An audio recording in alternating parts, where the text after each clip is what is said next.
In a bizarre interaction of governance, spiritual warfare, and public finance, Uganda's parliament finds itself at the center of a brewing storm over allegations of sorcery and a staggering financial demand for its spiritual cleansing. The controversy ignited following stunning remarks from the newly elected Speaker of Parliament, Oboth, addressing the public. Oboth openly urged citizens to storm the heavens with prayers for the legislature, explicitly acknowledging deep-seated rumors of witchcraft, locally known as juju, pervading the halls of the August House. For a nation accustomed to political drama, the Speaker's public validation of supernatural interference within the country's highest lawmaking body sent shockwaves through the electorate. Parliament, everyone saying there's witchcraft, but I know somebody who is above witchcraft. That's the person I believe in. He cannot give me the opportunity to set my foot there and he disappoints me. The God that I believe in cannot make a woman pregnant and fails to give that woman the strength to push the baby. So I'm now pregnant with some changes for Parliament. Pray that these things come to pass, that the Parliament of Uganda will have a lasting impact. They will say there was one man who came from Bakenyi and he did A, B, C, D for the building of this country called Uganda.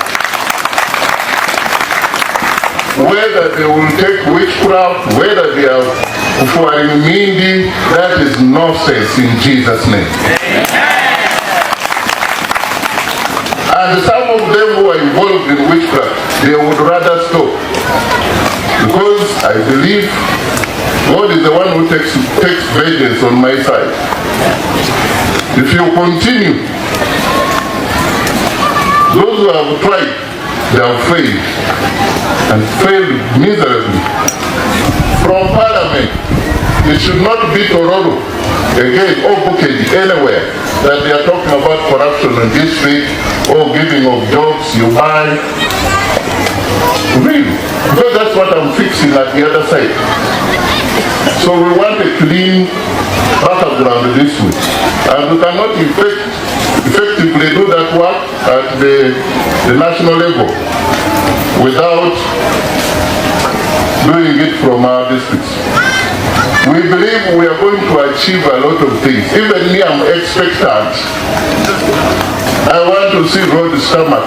I want to see hospitals. I want to see. Otherwise, why would I be a speaker and have the same things the same way? There must be a... However, the narrative took an even more transactional turn this week, seizing on the speaker's identities. A prominent pastor from the Mount Zion Spiritual Ministries has publicly stepped forward with a bold proposition.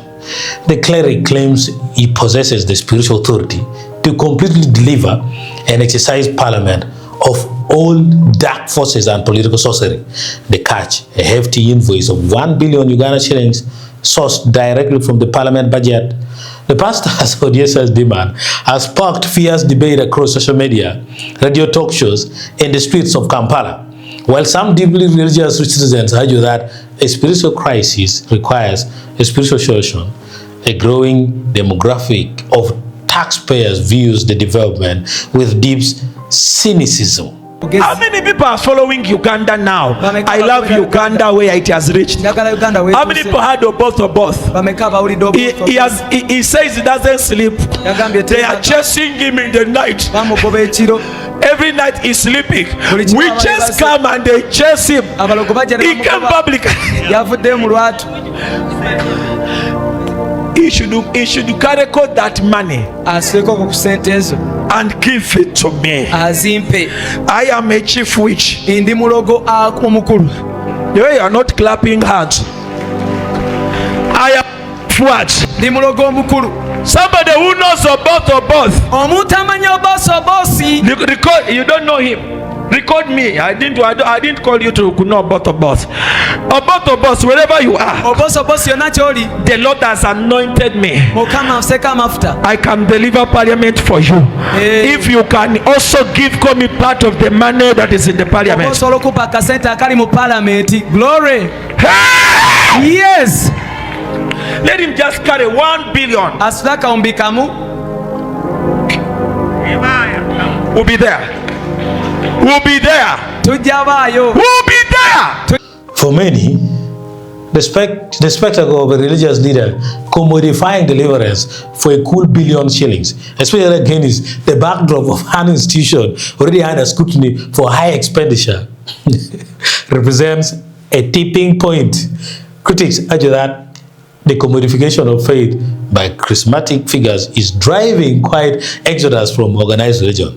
As public frustration mounts, such analysts note that the saga highlights a deeper systemic issue, the blending of state governance with commercialized faith, whether Parliament will foot the bill to cast out its alleged demons remains unseen. But for an increasingly delusional public, the line between divine intervention and financial haste has never been thinner.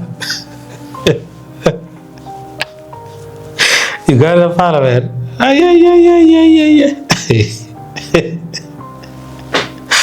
Wow.